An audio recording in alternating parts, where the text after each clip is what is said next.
Ұстаздық – бұл шабытқа жол ашатын әлем, өмірлік миссия.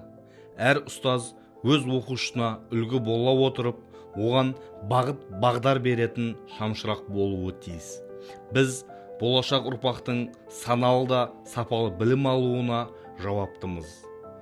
Болашақ ұрпаққа білім мен тәрбие беру ұлы міндет, әрі абыройлы қызмет. Мен бұл жолда ешқашан таймаймын және әрқашанда өз шәкірттерімнің жарқын болашағы үшін еңбек ете беремін. Ұстаздық бұл тағдыр, шабыт ол еңбектің жемісі.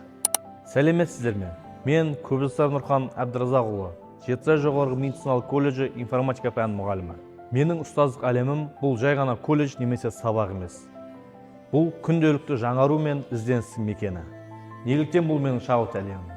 Біріншіден, әр оқушының түсіндім деген сәттегі жарқыраған жанары маған күш береді. Екіншіден, мен балалармен бірге болашақтың суретін саламын. Менің мақсатым тек ақпарат беру емес, шәкірттердің бойында өмірге деген құштарлық пен адамгершілік нәрін егу. Үшіншіден, ұстаздық маған үнемі оқуды және заман көштен қалмауды үйретеді.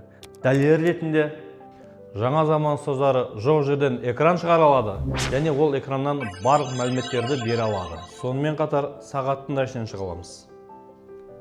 Иә, мен сағаттан да шыға аламын және телефоннан да шыға аламын. Бүгінгі білім беру жай ғана сабақ емес, ол барлық мүмкіндіктерді пайдалану. Нұрхан Әбдіразақұлы өз ісінің маманы. Осы және өзге де жиын мүмкіндіктерін пайдаланып, сабағымызды қызықты өткіземіз, керек болса ұшып та кете аламыз.